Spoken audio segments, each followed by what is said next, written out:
1 an de striking en 1 minute. Quand je fais un sparring avec mon partenaire, je ne peux pas arriver face à lui et tout de suite combiner mes séquences. D'accord? C'est important de faire un travail de préparation d'attaque en amont. Donc préparation d'attaque, ça peut être travail à longue distance, envoyer mon jab, voir comment on réagit, me déplacer, feinter et en fonction de ses réactions. Donc si par exemple je feinte, tout de suite il veut contre-attaquer, ou je feinte, il désengage, ou je feinte, il bloque.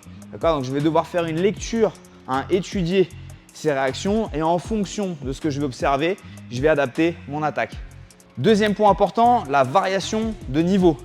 Donc quand je vais frapper, je vais combiner à la tête, au corps et la ligne basse. D'accord? Et c'est important de toujours varier ces niveaux. D'accord? Variation de distance. D'accord? Donc des fois, je vais être à la longue distance et casser la distance et commencer à frapper à la courte distance. D'accord? Et ressortir ensuite. D'accord? Le fait de toujours varier les distances, ça va lui rendre beaucoup plus difficile la défense et les contre-attaques. Également, changement d'angle, variation sur les angles. Donc autant sur les frappes, des fois je vais frapper à l'extérieur. Automatiquement, quand je frappe à l'extérieur, il va s'ouvrir au milieu. D'accord? Donc je vais utiliser ça à mon avantage.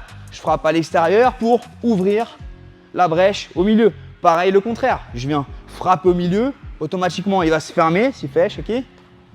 Et hop, j'ouvre ici, je crée une ouverture à l'extérieur. Donc parfois je vais me déplacer, prendre un angle avec un pivot, d'accord? Et frapper. D'accord? Ou par exemple frapper et prendre un angle ensuite pour encore une fois lui rendre plus difficile la contre-attaque. Pareil pour le shootboxing, pour les entrées en takedown.